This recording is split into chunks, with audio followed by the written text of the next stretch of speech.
you stand next to me every freaking video, but you don't let me get the spotlight. Would you mind if I butt in? Would? Get it? I hate the tree. More than me? No, I hate you more. No. Just depressing. I'm surrounded by so many things I hate. I need something to love. I love you guys. Thanks, my needle drops.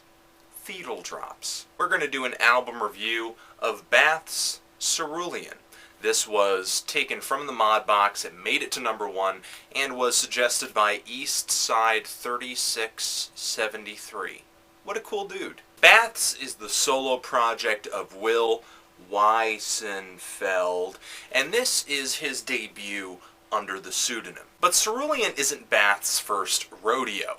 Under different names, Will has released music before, some ambient stuff under the name Geotic, and some electroacoustic fusions under the name Post Fetus. It's the same guy, but Bath's is a very different animal, and in some respects more straightforward than Will's other work, with lots of chunky, catchy hip-hop beats, and easygoing melodies. But there's a difficult side to this music too, an experimental side. Lots of psychedelic effects, lots of pitch shifting, tape-slapped echoes, falsetto vocals, and lots of unexplained noises and sounds just coloring the background of these tracks. In some ways it reminds me of Toro y Moi's last album, Causers of This, except better. And for those of you who are actually into the Last Books LP, there's quite a bit of acoustic instrumentation and vocal samples on here too. Yeah. There's a lady talking about essence, there's screaming kids, it's all here. But back to the instrumentation. Thanks. If you're a beat man or woman, if you love a really bassy, crunchy, crispy, beefy beat, then this thing is not just going to be your bread, it's going to be your butter too. Let's just say it's not surprising that Bath's debuted on the label Anticon, a San Francisco outfit whose artists pretty much specialize in left-field beat making. Even though this is Bath's first LP for Anticon, the creativity, the eccentricity of this album rivals that of some of the heavy hitters on Anticon, like Tobacco, Dosh, and even Ad Nostem. There are a real range of sounds on these tracks too. Some beats, like on the opening apologetic shoulder blade, sound really off-kilter, kind of like a sputtering engine trying to get started. And the track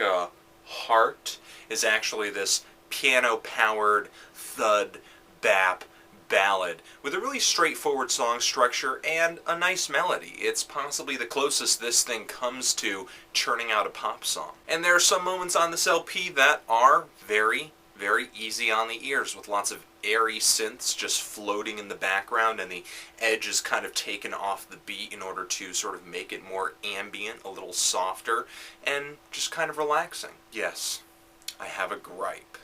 Sometimes the falsetto vocals on this thing can really grate on my ears. Sometimes it's okay, but other times it's not. Like on the track You're My Excuse to Travel, really not digging it.